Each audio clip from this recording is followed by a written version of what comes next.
Good evening and welcome to the Kim B. Davis Show. I'm your host, Kim B. Davis, and this evening we have the pleasure of having Zaundra Wimberley. She is a transition career coach, speaker, and author, and she's going to talk to us about how to transition between careers. Good evening, Zaundra. How are you? Good evening, Kim. I am well. I'm happy to be here. Excellent, excellent. All right, Zaundra. So let's get right to it because there's a lot going on. So people, right now there are jobs open on every street corner, but people are talking about, life balance. Do I like my boss? Do I like where I work? Do I like to have to commute to work? Those are all things I take into consideration. What would you tell someone based on your expertise? One, why you should consider transitioning to another career if that is your dream, and how would they go about it?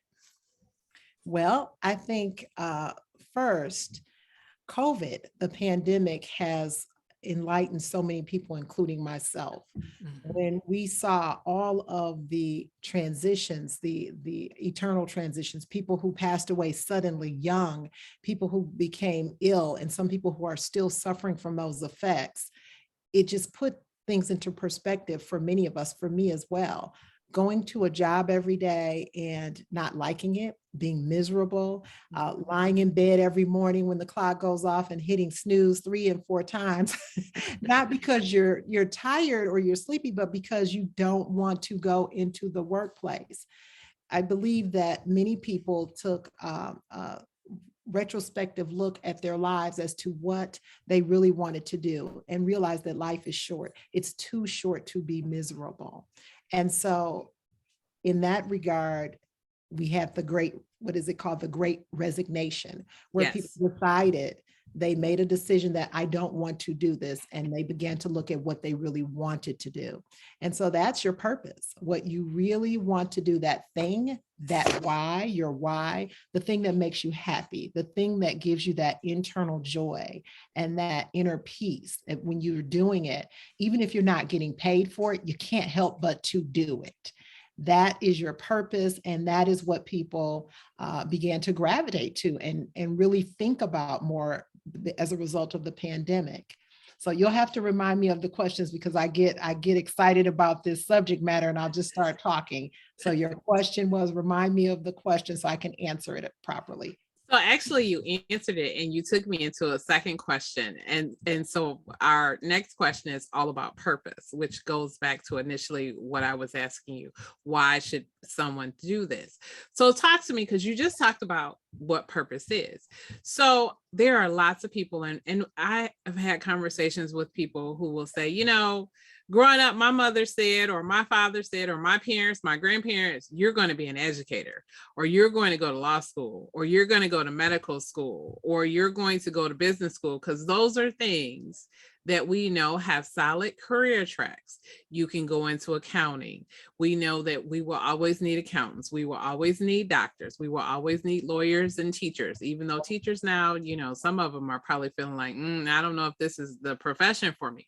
However, you have these traditional, quote unquote, stable professions.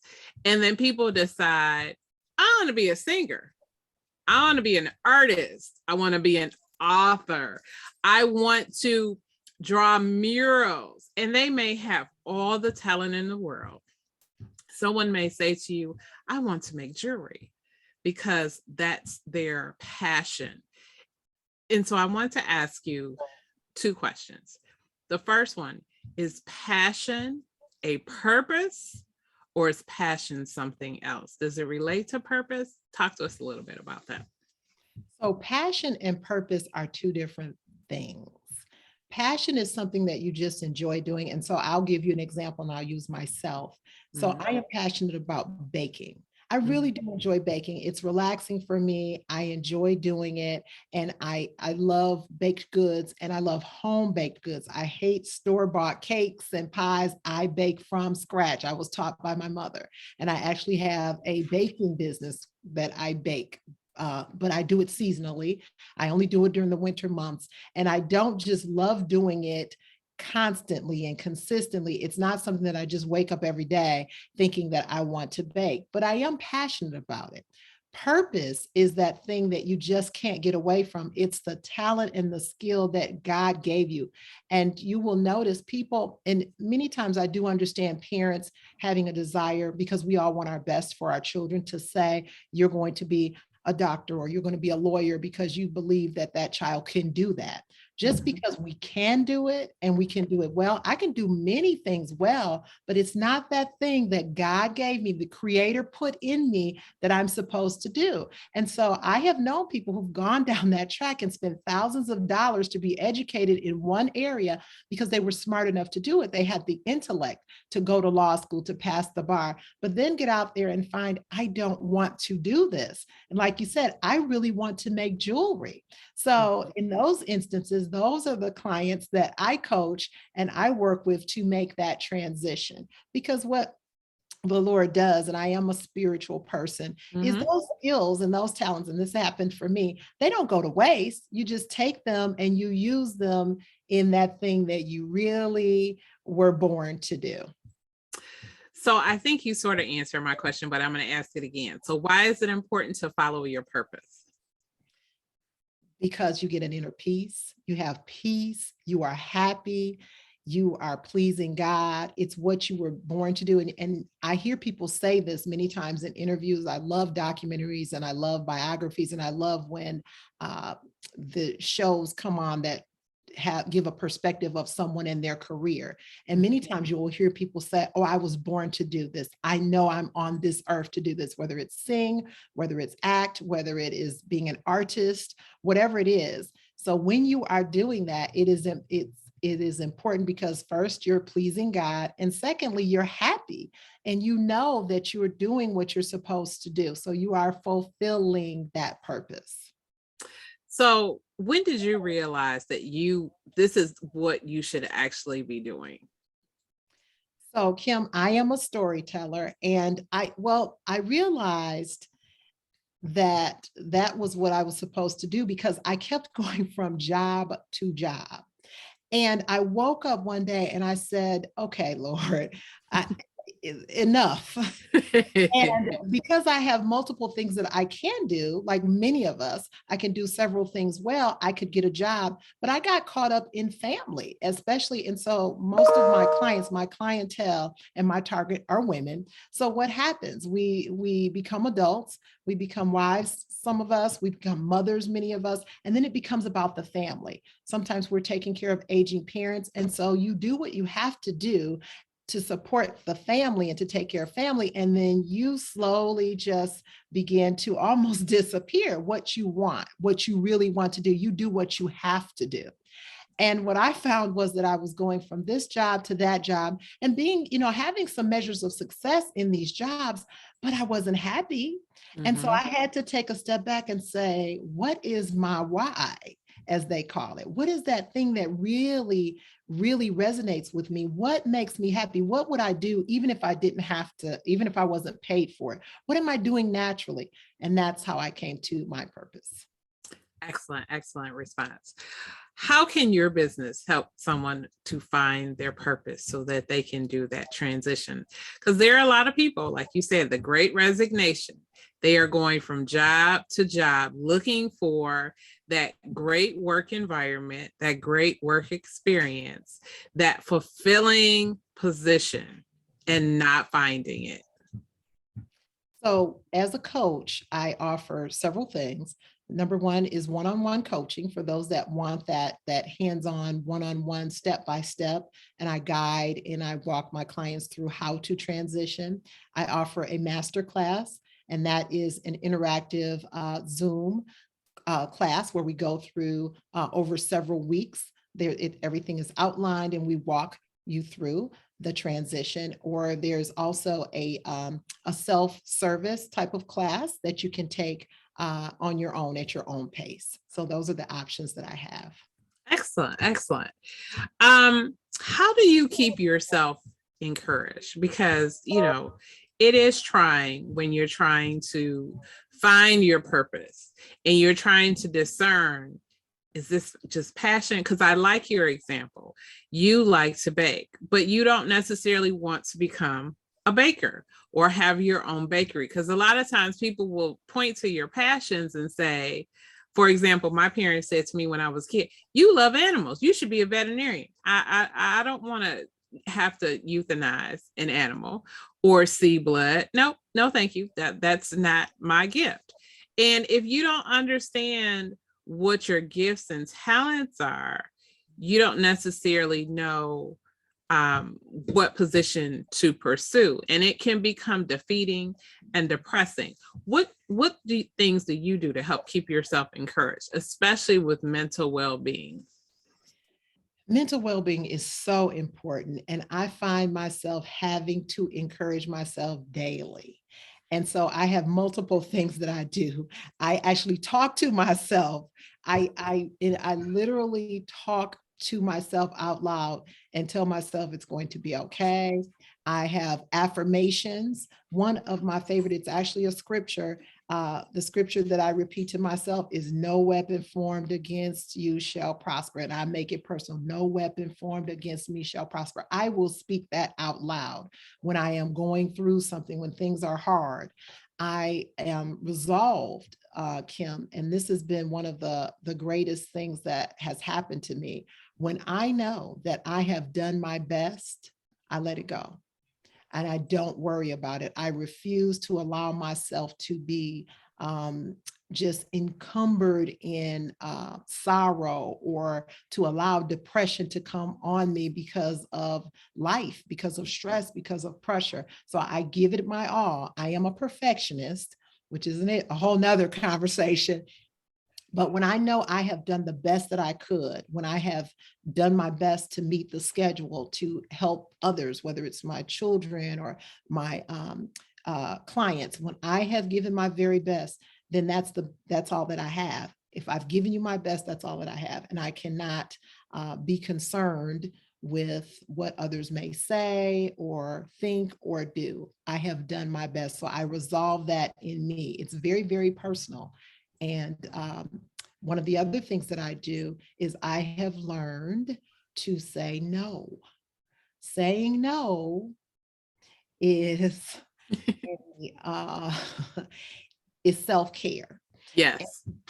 Because I have overscheduled myself and overwhelmed myself by trying to be all things to all people. So saying no is actually self-care. We like to talk about massages, which is wonderful. I love a good massage, manicures and pedicures, having our hair done. So those kinds of services are fantastic, but there are other things that I do. And I have learned to say, no, I can't commit to that. No, I won't be able to give you my best, so I can't do that. And here's an alternative.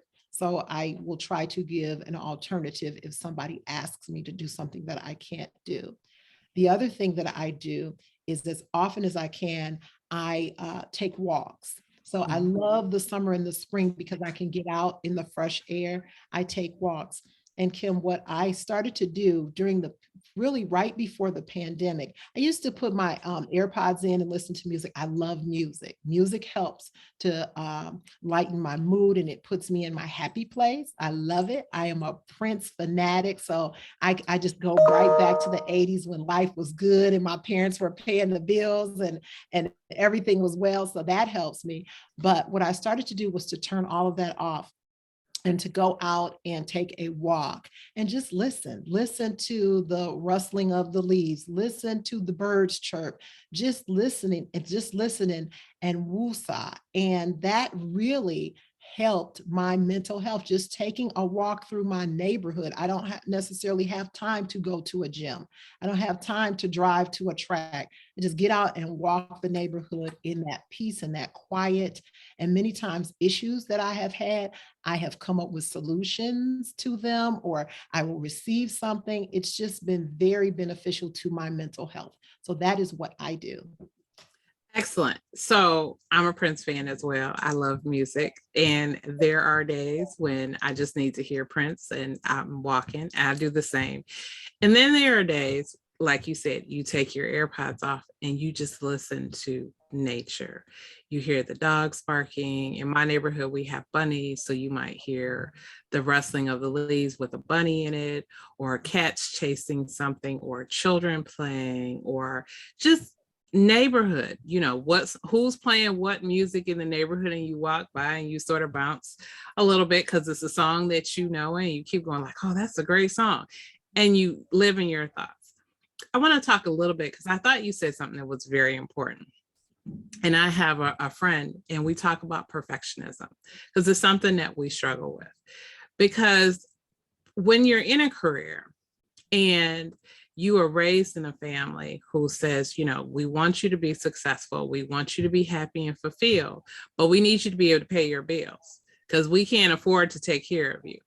And you're in a situation where you're trying to, because we live in this society that says you work your day job until your passion or your purpose pays off so that you can quit your day job.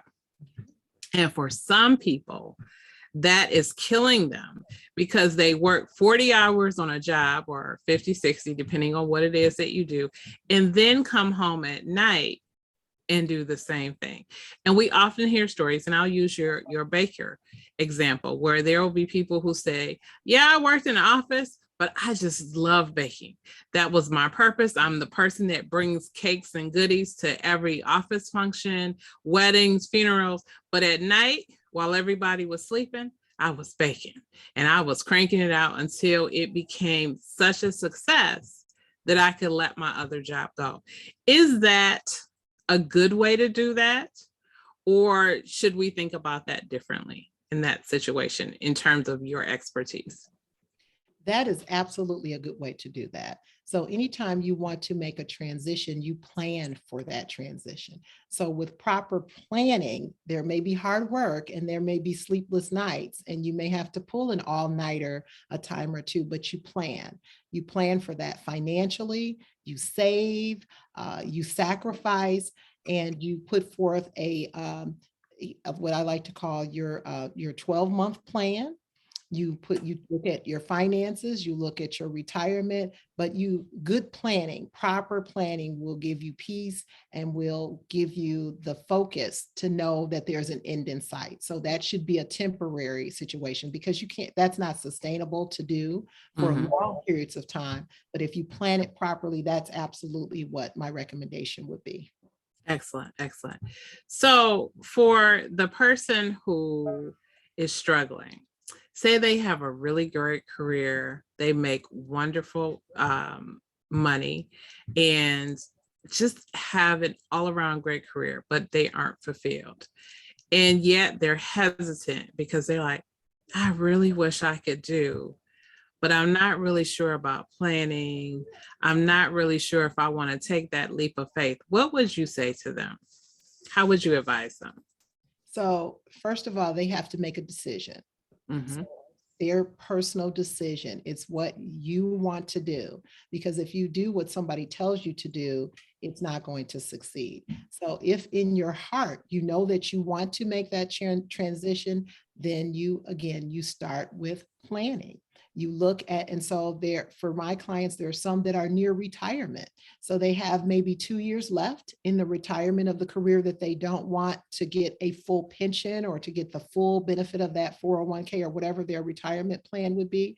So then you put together a 2-year plan. You don't necessarily have to quit now, but if you're going to feel more comfortable with getting to that 2-year mark, 2 years moves relatively quickly. I mean, we've been in this pandemic for 2 years, and I can't believe it. I can remember like yesterday when it was announced that the governor was shutting the state down. It seems like that was yesterday. That was 2 years ago. Mm-hmm. So 2 years can move quickly. So you plan for those 2 years. You cut back on the things that you're expending so you can save money and have things to do, have money to move forward in your new venture, whether it's a business or whatever it is. You get professional development if you need some sort of certification or whatever you need to do that thing, your why, the one thing that you really want to do. So it doesn't happen overnight for everyone, but the key is properly planning. Excellent. So one last question before we go. So with the Great Resignation, there has been a lot of talk about people becoming consultants because of various expertise in, so many different industries. Are you seeing trends in transition? And if so, what are they? The trends that I am seeing in transition is people have realized that they really want to be happy. Mhm. They have decided that I will not be miserable any longer. And that is why there is the Great Resignation, because employers, unfortunately, were not looking at the the fact that they were not listening to their employees. You have to treat people well and know how to treat your employees to retain them. It is generally not about money, but it is how you treat them.